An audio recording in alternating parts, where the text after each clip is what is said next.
वीरगंज के छपकैया में 4 shake rapid test, सभी के नतीजा निगेटिव। कोलबी के क्वारंटाइन में रहल एक जने में बुखार, थ्रोट स्वाब लेवल वीरगंज से भेजल गई।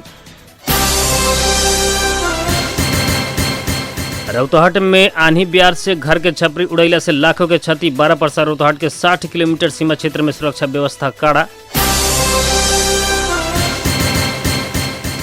कक्षा 10 से 11 अब 12 के परीक्षा लॉकडाउन खुलला के 3 हफ्ता बाद अब भारत में कोरोना से मृत्यु होने वाला के संख्या 4 से 22 पुगल, 12,370 संक्रमित।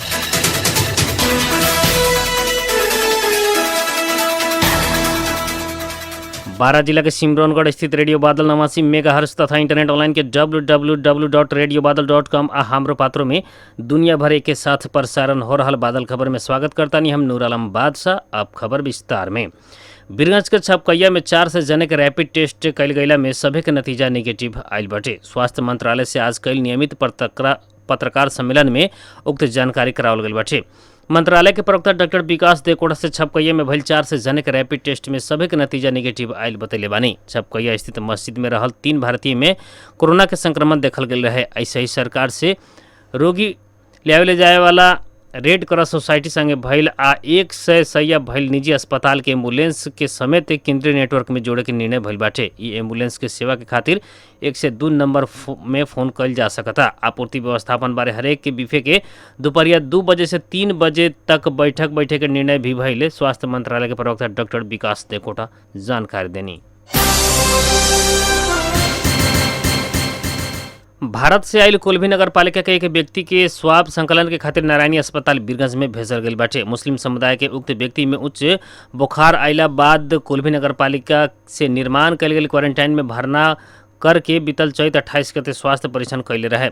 परीक्षण के क्रम में डॉक्टर लोग से कोरोना संक्रमण न भइल बतैला पर भी उनका में कड़ा बुखार देखला पर PCR विधि से जांच के खातिर स्वाब के नमूना संकलन करेला वीरगंज भेजल गई। स्वास्थ्य कार्यालय 12 के वरिष्ठ जन स्वास्थ्य अधिकृत राजकिशोर पंडित जानकारी दिले बानी। उनका स्वाब संकलन करके काठमांडू स्थित केंद्रीय प्रयोगशाला में भेजे के वहाँ के बतैनी। रौतहट में बीतल रात वर्षा संगे आयल आंधी ब्यार से बहुत ऐसा घर के छत उड़ा के ले गईला से लाखों बराबर के क्षति भइल बाटे। मंगल के रात मध्य रात में वर्षा संगे आयल तेज आंधी से 2 स्थान में 3 गो घर के छाना उड़ाला पर लाखों बराबर के क्षति भइल प्रहरी जनैले बा। जिला के उत्तरी भेग गुजरा नगरपालिका वार्ड नंबर 2 कटानी टोल स्थित हवा आंधी से 2 जन के घर के छाना 4 लाख से बराबर के क्षति भइल बाटे। स्थानीय राम सिंह मुक्तान आ चमार सिंह मुक्तान के घर में छाना उड़ैला के साथ घर में रहल आन पात समेत नष्ट होके 4,50,000 बराबर के क्षति भइल वार्ड अध्यक्ष सोखा थारू बतैले बानी। ऐसे ही जिला के उत्तरी भेग स्थित राजपुर नगरपालिका में तेज आनी से एक घर गिर के 1,50,000 बराबर के क्षति भइल जिला प्रहरी कार्यालय रौतहट जानकारी दिले बा।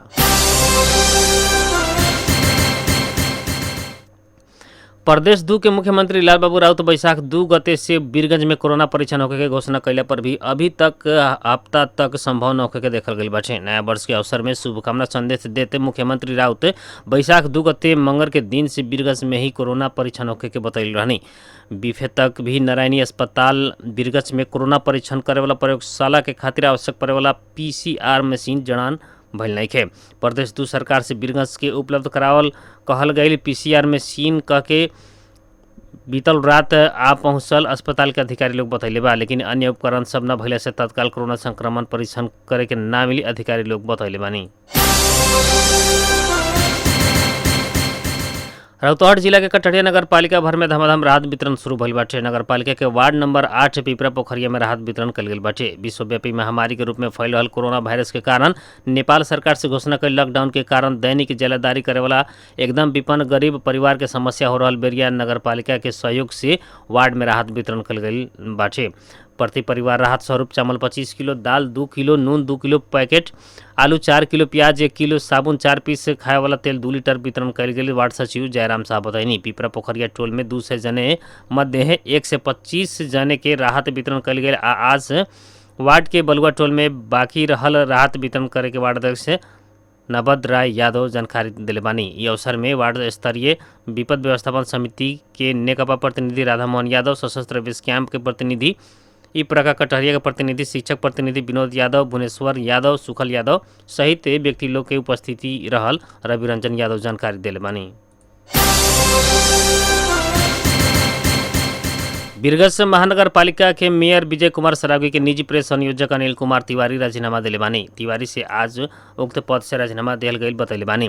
वीरगंज महानगर पालिका के मेयर विजय कुमार सरावगी से भी राजीनामा के खबर था भैला पर भी आधिकारिक राजीनामा पत्र प्राप्त न भइल बताइनी। मेयर कहनी तिवारी कार्यालय में दैनिक उपस्थिति न होके के समय में काम न करे वाला भैला से ई बात के लेके हम पूछले रहनी, उहे विषय के लेकर राजीनामा दिहल हो सके के बताइनी। एने अनिल तिवारी कार्य व्यस्तता के कारण राजीनामा दिहल बतैले बानी। सीमाना संगे जोड़ल जिला परसा आ रौतहट में कोरोना वायरस कोविड-19 के संक्रमित भेटे लगला बाद 12 जिला में रहल नेपाल भारत के बहुत ऐसा किलोमीटर सीमा क्षेत्र में सशस्त्र प्रहरी से थप जनशक्ति सहित गश्ती एवं सुरक्षा निगरानी बढ़ले बाटे। विभिन्न जिला से थप 200 जने सशस्त्र प्रहरी 12 अइला बाद सशस्त्र प्रहरी बल से एक व्यक्ति से दोसर व्यक्ति देखे वाला करके दूरी कायम करके सीमाना के थप कड़ाई कैले सशस्त्र प्रहरी बल नेपाल नंबर 12 गण के गणपति दिग्विजय सुवेदी बताइनी। नेपाल सशस्त्र प्रहरी बल संगे भारतीय सीमा सुरक्षा बल एसएसबी संगे सहकार्य में अभी दोनों तरफ होके वाला आवत जावत एवं अन्य गतिविधि सबके पूर्ण नियंत्रण में लिहल सुवेदी जानकारी दिले बानी। विशेष करके नेपाली भूभाग में मजदूरी करे वाला अपन मुल्क लौटे लागल भारतीय कामदार सबके रात के समय में लुका के भारत लौटे के या नेपाल में कार्यरत भारतीय मजदूर सब खेत के रास्ता होत आवत जावत करे के क्रम बढ़ला बाद सशस्त्र प्रहरी सीमा क्षेत्र में आके कॉन्टैक्ट होके वाला करके 24 घंटा सुरक्षाकर्मी तैनात कैले बाटे। एकरा साथे सशस्त्र प्रहरी साइकिल, मोटरसाइकिल आ गाड़ी से समेत गश्ती कर रहल बा। ऐसा ही 12 के सदर मुकाम कलिया से जिला के मुख्य बाजार जितपुर, सिमरा, निगेड़ लगायत में लॉकडाउन के और कड़ा कल गई बा। अत्यावश्यक चीज बाहे के सवारी साधन चले न दे के कहल गई बाटे। ऐसे ही बंद व्यापार भी प्राय ठप जैसन रहल बा। अभी तक जिला में 1 से 36 जने व्यक्ति क्वारंटाइन में रहल बाटे। ऐसे ही वो मध्य 11 जने महिला आ बाकी 119 जने पुरुष रहल बा लोग।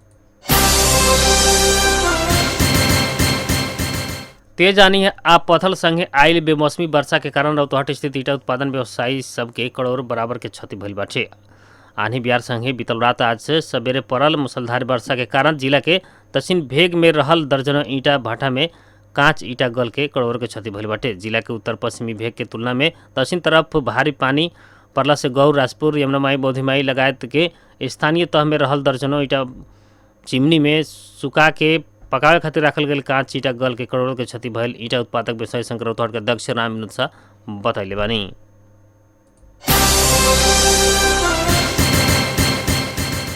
सिमरौनगढ़ नगर पालिका के सहयोग में 12 जिला के ऐतिहासिक नगरी सिमरौनगढ़ में रहल लोकप्रिय एफएम रेडियो बादल से एसएससी परीक्षार्थी सबके लक्षित करत विगत एक हफ्ता से रेडियो से ही तैयारी कक्षा शुरू कैले बाटे। हर एक दिन सवेरे 9 से 10 बजे तक कक्षा संचालन हो रहा बा। एवरेस्ट फ्लोरिडा कॉलेज काठमांडू के शिक्षक लोग सुनील शर्मा, सुजीत शर्मा, अनिल शर्मा से रेडियो के स्टेशन में एक कक्षा संचालन हो रहा जानकारी करावल गई बाटे। सरकार के अभी तक के तैयारी देखला से जल्दी ही परीक्षा करे के देखल जा रहा बाटे। परीक्षा कैला के विकल्प भी रहल नहीं है। परीक्षा कब आ कैसे कल जाए के विषय में राय देवला राष्ट्रीय परीक्षा बोर्ड के अध्यक्ष प्राध्यापक डॉक्टर चंद्रमणि पौडेल नेतृत्व में कार्यदल ही बनावल गई शिक्षा विज्ञान तथा परिधि मंत्रालय जनैले बा। मंत्रालय के अभी तक के तैयारी कह के लॉकडाउन खुलला के 3 हफ्ता बाद एसएससी परीक्षा संचालन करे के रहल स्रोत बतैले बा। शिक्षा मंत्रालय से स्थगित भइल कक्षा 11 आ 12 के परीक्षा भी कब कल जाए कह के भी गृह कार्य शुरू कैले बाटे। मंत्रालय स्रोत के अनुसार 11 के परीक्षा भी एसएससी जैसन लॉकडाउन खुलला के 3 हफ्ता बाद करेला छलफल हो रहा बाटे त 12 के लॉकडाउन खुलते तालिका निकाले के कहल गई बाटे। निजी विद्यालय संचालक सबसे लॉकडाउन खुलल 15 दिन में 12 आ 1 महीना में 11 के परीक्षा कर सके के राय दिले बाटे। कक्षा 11 के बहुत ऐसा कोर्स भी पूरा ना भइला से समय लगे के उ लोग के तर्क रहल बा। यूएई से 10,000 से बहुत नेपाली स्वदेश से लौटे के चाह रहल बा। कोरोना के कारण समस्या पड़ल कह त 10,000 से ऊपर नेपाली यूएई में रहल नेपाली दूतावास अगरवासी नेपाली संघ एनआरएन में फार्म भरले बा लोग। एनआर से ऑनलाइन मार्फत आह्वान कल गए आवेदन फार्म में का आज तक करीब 5,400 से ज़्यादा लोग फार्म भरल एनआरएन यूएई के उपाध्यक्ष नरेश सेन जानकारी दिले बानी। सर्वोच्च अदालत से वैदेशिक रोजगारी में जोखिमपूर्ण अवस्था में रहल नेपाली के उद्धार करके फिरता ले आवेला सरकार के आदेश दिले बा। आज न्यायाधीश सपना प्रधान मल्ल के एकल इजलास से सरकार के नाम में विदेश में रहल अपन नागरिक के बिना भेदभाव बिना स्वेच्छाचारी तरीका से शर्त बंदे सहित फिरता ले आवे के पहल करेला आदेश दिले बा। बादल खबर में अभी खातिर समय भइल बाटे कुछ व्यापारिक विश्राम के। बॉर्डर के आवाज रेडियो बादल 89 मेगाहर्ट्ज सिमरौनगढ़ 12। भूमि व्यवस्था कृषि तथा सहकारी मंत्रालय प्रदेश नंबर 2 द्वारा जनहित में जारी संदेश। पशु पंक्षी खातिर भी दाना पानी की व्यवस्था करी। व्यक्तिगत सर सफाई पर विशेष ध्यान देहल करी। मास्क गमछा रुमाल से मुंह नाक झापल करी। फार्म में जैविक सुरक्षा के अभ्यास के पालन करी। काम करे के समय में या गंदा हाथ से आँख नाक मुंह मत छुई। हाथ के साबुन पानी से अच्छा से धो के मुंह नाक शरीर झाँप के मात्र पशु पंक्षी मछली मांस अंडा दूध आदि छुई बिक्री वितरण में सहभागी होखी। रोगी व्यक्ति पशु पंक्षी मछली मांस अंडा दूध आदि मत छुई आ बिक्री वितरण में सहभागी मत होखी। मछली मांस अंडा बढ़िया से सिझा के और दूध बढ़िया से अवध के मात्र सेवन करी। बीमार पशु पंछी के अलगे राख के इलाज करी। मरल पशु पंक्षी के जेने पावे तेने मत फेंकी। गड्ढा खोन के चूना राख के मात्र गाड़ी। कौनो प्रकार के समस्या होई तो जानकारी खातिर संपर्क करी। संपर्क नंबर 9854452699। पशु पंछी तथा मत्स्य विकास निर्देशनालय प्रदेश नंबर 2 जनकपुर धाम। 98 से 28 34 8 से 1 वेटनरी अस्पताल तथा पशु सेवा विज्ञ केंद्र सिरहा सप्तरी। 98 540 26 वेटनरी अस्पताल तथा पशु सेवा विज्ञ केंद्र धनुषा। 98 540 31 वेटनरी अस्पताल तथा पशु सेवा विज्ञ केंद्र महोदरी। 98 540 38 389 वेटनरी अस्पताल तथा पशु सेवा विज्ञ केंद्र सर्राही। 98 550 35 252 वेटनरी अस्पताल तथा पशु सेवा विज्ञ केंद्र परसा 12। 98 540 41 549 वेटनरी अस्पताल तथा पशु सेवा विज्ञ केंद्र रौतहट। भूमि व्यवस्था कृषि तथा सहकारी मंत्रालय प्रदेश नंबर 2 द्वारा जनहित में जारी संदेश। बॉर्डर के आवाज रेडियो बादल 89 मेगाहर्ट्ज सिमरौनगढ़ 12।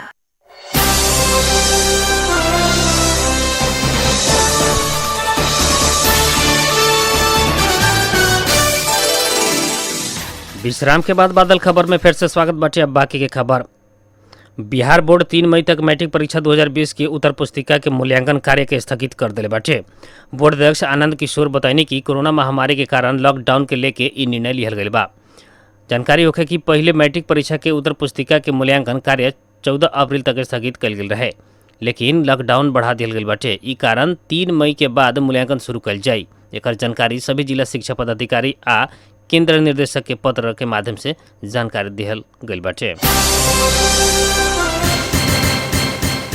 महामारी के रूप में विश्वभर फैलल कोरोना वायरस से भारत में मृत्यु होने की संख्या 4 से 22 पुगल बाटे। बीतल 24 घंटा में 29 जने जान गंवला संगे मृत्यु होने की संख्या 4 से 22 पुगल बा। भारत में एक दिन 8 से 83 जने में संक्रमण देखला संगे संक्रमित होने वाला की संख्या 12,370 पुगल बाटे। भारत में संक्रमित मध्य 1,508 जने इलाज बाद ठीक भी भइल बानी। 10,440 जने के विभिन्न अस्पताल में इलाज चल रहा बा। चीन के वुहान से शुरू भइल कोरोना संक्रमण के दर यूरोपियन मुल्क होत पिछला समय अमेरिका में तीव्र देखल गई बाटे। यह बीच विश्वव्यापी रूप में कोरोना वायरस के कारण अभी तक 1,34,560 जने जान गंवा चुकल बाटे त संक्रमित के संख्या 20,82,372 पुगल बाटे। अब मौसम संबंधी जानकारी। रेडियो बादल 89 मेगाहर्ट्ज द्वारा मापन कयल गेल अनुसार सिमरौनगढ़ लगायत आसपास के क्षेत्र के भी के न्यूनतम तापक्रम 30 डिग्री सेल्सियस रहल बा। ऐसे ही आज सवेरे 31 दोपहरिया 39 डिग्री सेल्सियस रहल रहे। आज रात में 27 डिग्री सेल्सियस तापक्रम रहे के अनुमान कयल गेल बाटे। ऐसे ही आज सवेरे 5:40 में बेर उगल रहे तो संझिया 6:30 में बेर डूबल रहे।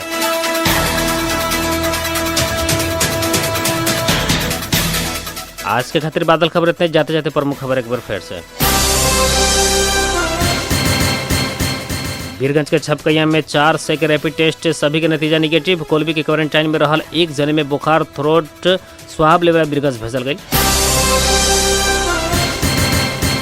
रौतहट में आनी बिहार से घर के छपरी उड़ैला से लाखों के क्षति, 12% रौतहट के 60 किलोमीटर सीमा क्षेत्र में सुरक्षा व्यवस्था कड़ा। कक्षा 10 से 11 अब 12 के परीक्षा लॉकडाउन खुलला के 3 हफ्ता बाद अब भारत में कोरोना से मृत्यु होने वाला के संख्या 4 से 22 पुगल, 12,317 संक्रमित।